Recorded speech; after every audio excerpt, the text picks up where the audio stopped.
దానియేలు గ్రంథము 4వ అధ్యాయము. రాజగు నెబుకద్నెజరు లోకమంతటా నివసించు సకల జనులకును దేశస్థులకును ఆయా భాషలు మాటలాడు వారికిని ఈలాగు సెలవిచ్చుచున్నాడు. మీకు క్షేమాభివృద్ధి కలుగునుగాక.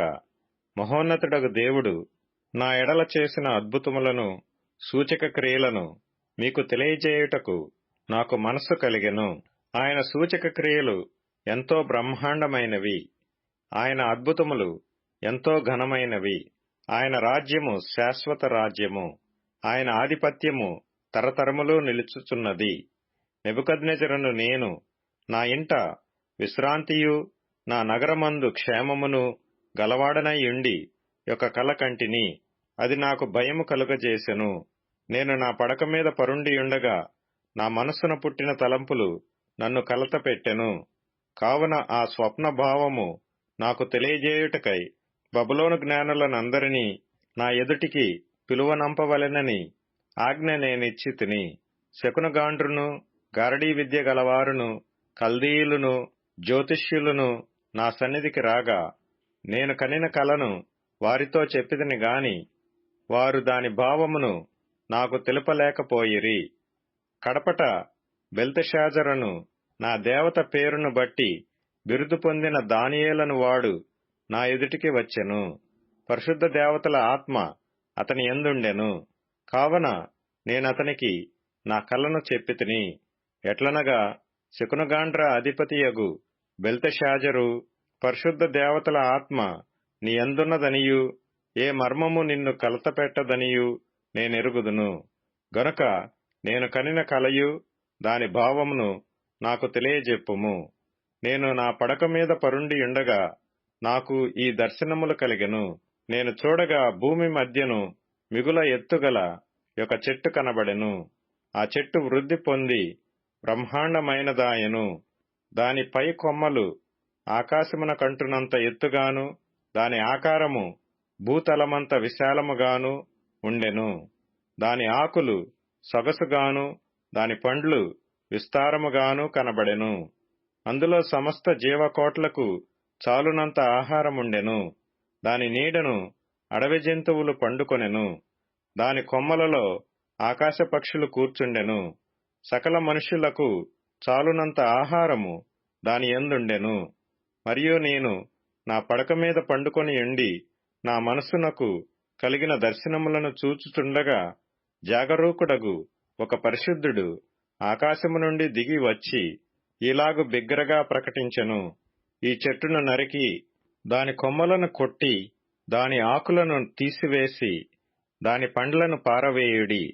పశువులను దాని నీడ నుండి తోలివేయుడి. పక్షులను దాని కొమ్మల నుండి ఎగురగొట్టుడి. అయితే అది మంచునకు తడిసి పశువుల వలె పచ్చికలో నివసించున్నట్లు దాని మొద్దును ఇనుము ఇత్తడి కలిసిన కట్టుతో కట్టించి పొలములోని గడ్డిపాలగునట్లు దానిని భూమిలో విడువుడి. 7 కాలములు గడుచు వరకు వానికున్న మానవ మనస్సునకు బదులుగా పశువు మనస్సు వానికి కలుగును. ఈ ఆజ్ఞ జాగరూకులగు దేవదూతల ప్రకటనననుసరించి జరుగును. నిర్ణయమైన పరిశుద్ధుల ప్రకటనననుసరించి సంభవించును. మహోన్నతుడగు దేవుడు మానవుల రాజ్యము పైని అధికారి అయ్యుండి తానెవరికి అనుగ్రహింప నిశ్చయించునో వారికనుగ్రహించుననియు ఆయా రాజ్యము పైన అత్యల్ప మనుషులను ఆయన నియమించుచున్నాడనియు మనుషులందరూ తెలుసుకొనున్నట్లు ఇలాగు జరుగును. బెల్తెషాజరు నెబుకద్నెజరును నాకు కలిగిన దర్శనము ఇదే. నీవు తప్ప నా రాజ్యములో మరి ఏ జ్ఞానియు దాని భావము నాకు చెప్పనేరడు. నీయందు పరిశుద్ధ దేవతల ఆత్మ యున్నది గనుక నీవే దానిని చెప్ప సమర్థుడవంటిని. అందుకు బెల్తెషాజరును దానియేలు ఒక గంటసేపు అతి విస్మయము నొంది మనస్సునందు కలవరపడగా రాజు బెల్తెషాజరు ఈ దర్శనము వలన గాని దాని భావము వలన గాని నీవు కలవరపడకుము అనెను. అంతట బెల్తెషాజరు, నా ఏలినవాడా, ఈ దర్శన ఫలము తమరిని ద్వేషించు వారికి కలుగునుగాక. దాని భావము తమరి శత్రువులకు చెందునుగాక. తాము చూచిన చెట్టు వృద్ధి నొంది బ్రహ్మాండమైన దాయను. దాని పై కొమ్మలు ఆకాశమున కంటునంత ఎత్తుగాను, దాని ఆకారము భూతలమంత విశాలముగాను ఉండెను. దాని ఆకులు సొగసుగాను, దాని పండ్లు విస్తారములుగాను కనబడెను. అందులో సమస్త జీవకోట్లకు చాలినంత ఆహారముండెను. దాని నీడను అడవి జంతువులు పండుకొనెను. దాని కొమ్మలలో ఆకాశ పక్షులు కూర్చుండెను గదా. రాజా, ఆ చెట్టు నిన్ను సూచించుచున్నది. నీవు వృద్ధి పొంది మహాబలము గలవాడవైతివి. నీ ప్రభావము వృద్ధి నొంది ఆకాశమంత ఎత్తాయెను. నీ ప్రభుత్వము లోకమంతటా వ్యాపించియున్నది. చెట్టును నరుకుము, దాని నాశనము చేయుము, గాని దాని మొద్దును భూమిలో ఉండనిమ్ము. ఇనుము ఇత్తడి కలిసిన కట్టుతో 7 కాలములు గడుచు వరకు పొలములోని పచ్చికలో దాని కట్టించి ఆకాశపు మంచుకు తడవనిచ్చి పశువులతో పాలు పొందనిమ్మని జాగరూకుడగు ఒక పరిశుద్ధుడు పరలోకము నుండి దిగి వచ్చి ప్రకటించుట నీవు వింటివి గదా. రాజా, ఈ దర్శన భావమేదనగా, సర్వోన్నతుడగు దేవుడు రాజగు నా ఏలినవాని గూర్చి చేసిన తీర్మానమేదనగా, తమ యొద్ద నుండకుండా మనుష్యులు నిన్ను తరుముదురు. నీవు అడవి జంతువుల మధ్య నివాసము చేయుచు పశువుల వలె గడ్డి తినెదవు. ఆకాశపు మంచు నీ మీద పడి నిన్ను తడుపును. సర్వోన్నతుడగు దేవుడు మానవుల రాజ్యము పైన అధికారి అయి ఉన్నాడనియు, తానెవరికి దానిననుగ్రహింప నిశ్చయించునో వానికి అనుగ్రహించుననియు నీవు తెలుసుకొను వరకు 7 కాలములు నీకీలాగు జరుగును. చెట్టు యొక్క మొద్దు నుండనీయుడని వారు చెప్పితిరి గదా. దానివలన సర్వోన్నతుడు అధికారి అని నీవు తెలుసుకొనిన మీదట నీ రాజ్యము నీకు మరలా ఖాయముగా వచ్చునని తెలుసుకొమ్ము. రాజా, నా యోచన నీ దృష్టికి అంగీకారమగునుగాక. ఒకవేళ నీవు నీ పాపములు మాని నీతి న్యాయములననుసరించి నీవు బాధపెట్టిన వారియందు కరుణ చూపిన ఎడల నీకున్న క్షేమము నీకిక మీదట నుండునని దానియేలు ప్రత్యుత్తరమిచ్చెను. పైన చెప్పినదంతయు రాజగు నెబుకద్నెజరునకు సంభవించెను. 12 నెలలు గడిచిన పిమ్మట అతడు తన రాజధానియగు బబులోనులోని నగరునందు సంచరించుచుండగా, రాజు బబులోనును, ఈ మహావిశాల పట్టణము నా బలాధికారమును నా ప్రభావ ఘనతను కనపరచుటకై నా రాజధాని నగరముగా నేను కట్టించినది కాదా అని తనలో తాననుకొనెను.